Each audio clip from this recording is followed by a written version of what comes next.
यह कहानी है रोहित की, जिसे पूरे मोहल्ले में लोग प्यार से और कभी कभी चिढ़कर रोहित लप्पू झन्ना कहते थे। उसका नाम सुनते ही मुस्कानें बिखर जाती थीं, लेकिन साथ ही एक हल्की सी चिढ़ भी झलकने लगती थी। रोहित एक ऐसा इंसान जो काम कम और बातें इंटरनेशनल लेवल की करता था। मोहल्ले का सबसे विचित्र किरदार बन चुका था। हर कोई जानता था कि उसकी सोच की ऊंचाई चांद से भी परे है, लेकिन हकीकत में उसकी जिंदगी में सच्चाई कुछ और ही थी। रोहित का दिन सुबह 11 बजे शुरू होता था। जब सूरज की किरणें उसके कमरे में खेलती थीं, तब वो अपनी बिस्तर पर लेटा चाय की चुस्की लेते हुए देश के प्रधानमंत्री और अमेरिका के राष्ट्रपति को सलाह देने में मशगूल होता था। उसकी आंखों में एक चमक होती थी, जैसे भी सच में दुनिया को बदलने का मादा रखता हो।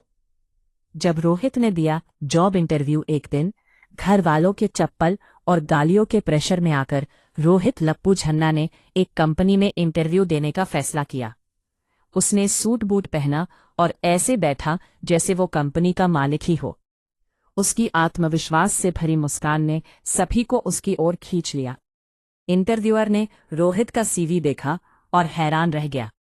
इंटरव्यूअर: रोहित जी, आपके सीवी में लिखा है कि आपका विजन इस कंपनी को मार्स, मंगल ग्रह पर ले जाना है, लेकिन आपने अपनी हॉबी में लिखा है दिन में 14 घंटे सोना।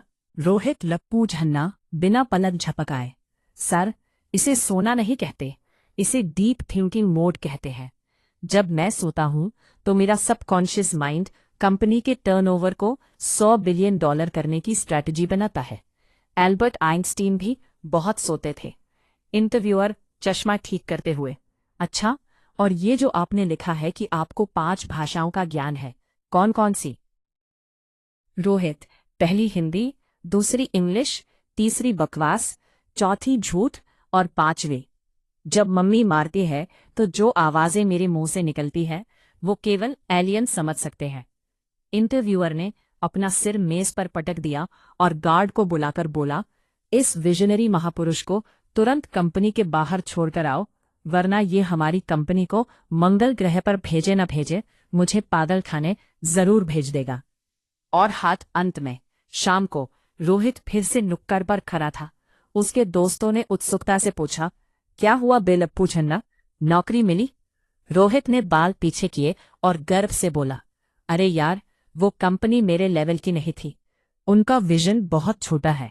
वो मुझे सिर्फ 50,000 रुपये महीना दे रहे थे और मेरा डेली का चाय का खर्चा ही इससे ज्यादा का थिंकिंग प्रोसेस मांगता है।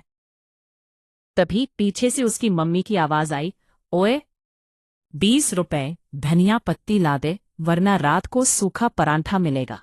और हमारा इंटरनेशनल थिंकर हाथ में थैला लेकर गली की तरफ दौड़ पड़ा, जैसे एक नया मिशन शुरू करने जा रहा हो। उसकी आंखों में वही चमक थी, और एक दिन वो है सच में अपने सपनों को हकीकत में बदलने का इरादा रखता था।